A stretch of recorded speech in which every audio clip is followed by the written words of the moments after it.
I definitely do have to say though, it makes a lot more sense to me than the Holy Trinity. Like if I'm just being honest, like having one God, like that in my mind does just add up more You and don't is you, more you don't want to be logical. too loud, bro. Your family's right there. Yeah, you know. You're definitely not the only one, bro. That's, I think, literally everyone, Yeah. including Christians, whether they want to admit it or not. In Mm. totality, at the end of the day, the idea of one God is a lot simpler and makes more sense than a three in one God that's co-equal, co-eternal, where Jesus was given birth to and died and didn't know everything, but he's God who's all knowing. At the end of the day, it's never going to make as much sense as what the Jews and the Muslims believe.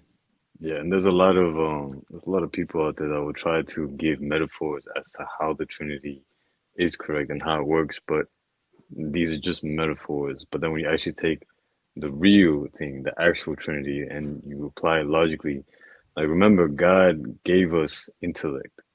God gave Mm. us logic. Why? He gave us this logic so that we could reason, so that we could reflect, so that we could see the signs and ponder on them. Like we have limited intellect for a reason.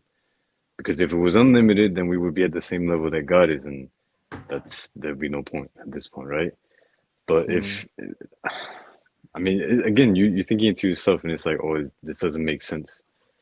And like, I had a friend back in the day where I told him about this, and then he tried to give me the metaphor that the Trinity was like water, that when it freezes, it's still water, but then Mm, it can melt and turn back into water, and then it can evaporate and be you gas. exactly, and then that's still water in essence. I'm like, bro, yeah, okay, the example makes sense, but now like think about it logically, think about it rationally, think about the actual thing that you're reading in this book, and just apply your own logic to it, and like your own logic will fail to actually comprehend it because again, Mm. like it's not it. It was something that was man-made.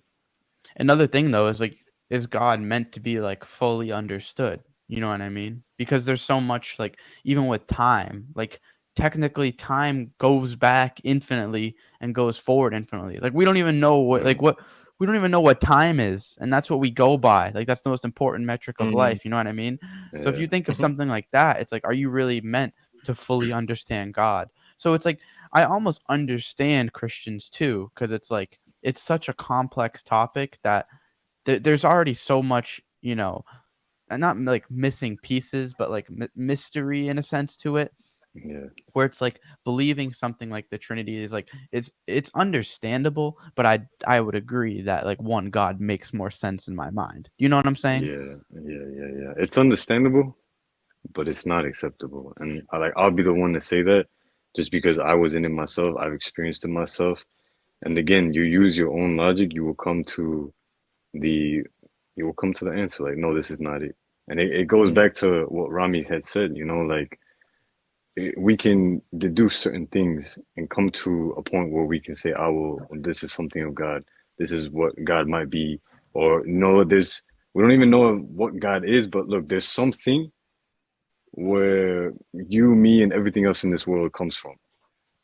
We can Mm. deduce that from just looking around and using our intellect. We can deduce that there's an origin that we all stem from, right? Or that we were created from. And 100%. then what you said is like God is not meant to be fully understood because this is true. We're not really gonna understand everything about the Creator. We only understand what the Creator has given to us to understand. Again, we have limited intellect for a reason. And if we Mm. if we were to understand everything 100%, if we were to say, yeah, God's real 100%, it will kind of ruin the whole point of being tested, wouldn't Believing. it? Yeah, Yeah. exactly. Like No, there would be no test at this point. no, it wouldn't be. Yeah, I couldn't agree more with that. That totally makes sense. Um, And you've never been an atheist though, have you? no, not that I could think of. I've never been like, no, like if I do bad, like it is what it is. Like Hmm. the sun's coming. Like I don't know. Like I haven't really fallen down that trap too much, to be honest. I've Like this always kind of whole believed. world around us, everything was created by chance.